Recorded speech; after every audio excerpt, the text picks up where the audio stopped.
Abụ m Cecilia Adịmonyemma, onye ụmụ nwaara ahụ biri ụzọ ubi obodo ukwu, nne Chief ụzọ ubi ka mbụ. Ana m ekele nwa amadi abụ Ijere obodo ukwu na ihe ọma o mere ụzọ ubi tere iro gbedata n'ahụ niile anyị na-atabu n'ụzọ ọjọọ, ma ya leta anyị n'afọ na Chineke metụ ya aka n'obi ya leta anyị were sị anyị ọtadebe ahụhụ a n'ụzọ ọjọọ. Anyị na-agakwa ugbo, anyị na-agaji n'ụzọ dị mma, ọwụwo nke ịda anyị n'olulu ada anyị na gota.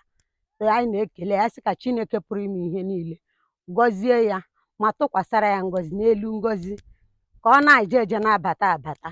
Ụbọchị njọ ụkwụ agaghị apụ ya ama. Ugbu a anyị gbuo akwụ na ndịda a ma ọ bụ foto akpụ, anyị pụta n'ụzọ ebe a anyị dome ya, ma oge mbụ ọ na-arụ anyị ahụ ibu ya na-egbegote, maka mgbe anyị ga-egbecha ugwu a ike na-agwụ anyị. Beto n'oge dị ugbu a ọ dịara anyị mfe, anyị gbuo ya anyị bupụta ya n'ofe iro na mperi iro, kpọọ ọkada ma ọ keke ya bịa buru ya.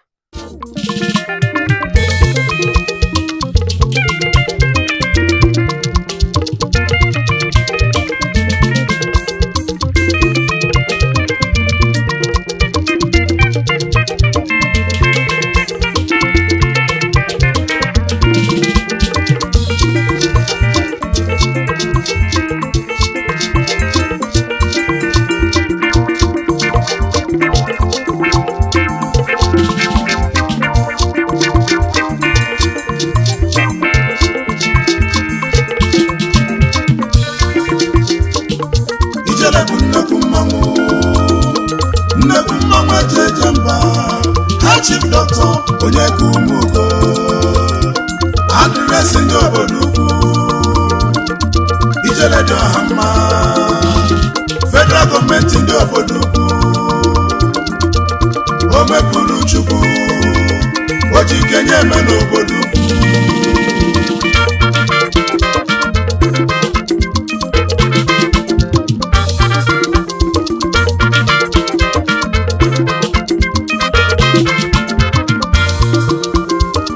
Ijele nọ bụ nnekwu mmanwụ, Ijele nọ kalịsịrịnụ, Ijele nọ bụ nnekwu mmanwụ, onye na-ekwekwe na nwere ife ọ na-eme. High Chief Dr. Onyekumugo, ọchịrị ọzụọ, odozi obodo, onye zọpụta ụmụ ogbenye,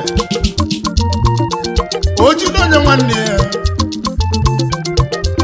ọgaranya nwere obi salịsalị, ezeomọgọ n'obodo ukwu, ife ọma na-eme na akarịrị akarị, ọrụ na ụlọ karịrị akarị. Ijele obodo ukwu,